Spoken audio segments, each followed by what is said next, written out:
got a large laurel oak bowl here, and it's got lots of colors going on in it. So I put a little foot on the outside here, but this is some cool stuff. Spalt going into the wood, all right, but it's got a zebra effect. I think it'll be really cool once it goes all the way through the wood and shows up on the inside. All right, I'm gonna get this into round and then I'm gonna flip it around. So the only thing that's holding this right now is a piece of shelf liner, and she's doing quite well. Let's see how far I can go. This is pretty thin right here, but I'm in round. This is cool.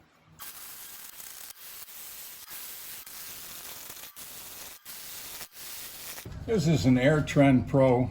It's a pressurized helmet, so it's sucking air in through the filters on the top, and there's a fan on the inside that's blowing it out into the bottom of the face mask. So you constantly have a flow of air running across the face of you. The problem with it is, first off, the filters are $60 a piece. I made my own. It works. It is a great piece for keeping the dust out of your lungs. I mean, it works very well for that. But it's uncomfortable on my head. It just sits heavy and just uncomfortable after you've been on it for a while. Alrighty, I got this all cleaned up on the outside. I got it down to 320. Now I'm ready to flip it around. We're gonna flip it around and clean out the inside. I have live oak and laurel oak down here in Florida, and all of them, every piece of oak I've ever done has warped like this. Maple and silver maple, not so much. Fruit trees, I did a star fruit tree, and that one did not warp at all. But oak, there's just a lot of warpage in it.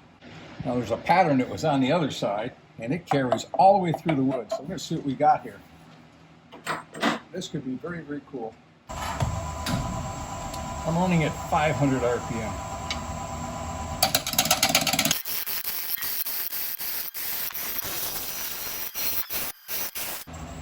Alrighty, I want to get this a little thinner yet. Probably another third of it off. So you want to make sure you don't skate across. So bring your blade in. I'm going to be right up at 3 o'clock or full closed, and just grab that edge. As I push in, I'll roll my blade and push in, and then I'll have my bevel again. Where I'm closed, my flute is closed. A little bit of tool marks. I'm going to use my small scraper because I want to round off the top here too. I'm going to take the rest of it down another 1.5 inches, and then I'll clear the bottom off.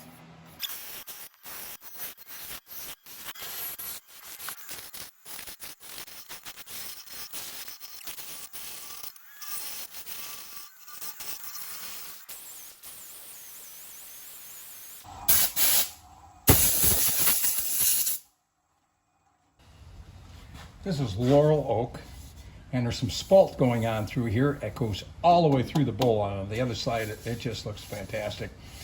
What I'm going to do now is I'm going to flip this around and take the end off of it. All right, I'm going to center this up, and I don't have a true center on the back side here, so I'm going to use my vacuum chuck to center it up. I'm going to set it as close as I can on here. You can look down the back side, you can tell if you're off a little bit. Start right there. All I do is turn it down so the pressure is only like about 7 or 8. Because now I can actually move it on the chuck. Put this on center, and now what I want to do is just put my thumb against here. You can see where it went off, so all I got to do is pull. Pulled easier than I thought it was going to.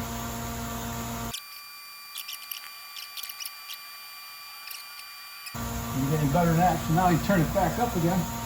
This is pushing against the chuck, and I got the vacuum chuck on.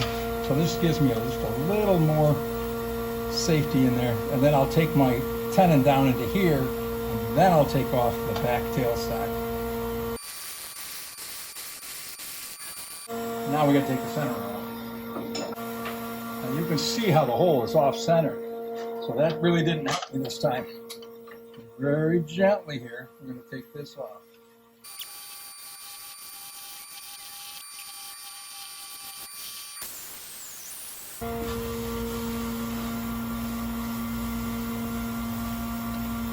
Now, this does not have a finish on it yet, so when I put that on, I'll bring it back up on the camera. What I've got on here is 2 coats of tung oil finish, and I'm going to take this and put this on the buffer, and it's going to knock down the sheen somewhat here, but it's going to also get rid of some of the dust that's on the bowl. So this makes it, this is how I finish up my bowls, and I just like the way it looks. It's going to end up with a carnauba wax finish on it, which is a totally food safe product. But I like the way the spalt showed up inside the bowl. It goes all the way through. This is called Triple E. This is a higher grit. And then we go to white diamond, and then we'll finish up with our wax. When you're doing this, put on a face shield. Fine particles of silica that come off, you do not want to be breathing. So get your face shield on. And a mask. I run at 1750. Make sure you have a firm grasp on your bowl.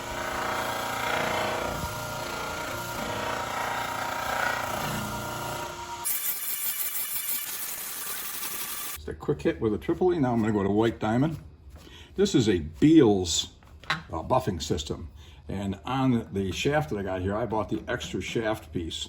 The reason for that is when you're doing a larger bowl, you need to be able to swing in and the head is in the way. If you're just use one, you're too close to the headstock. So get it out a little bit further. This is white diamond.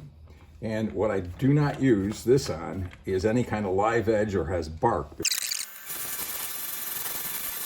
Now we'll go to wax. Please subscribe. It really does help our channel.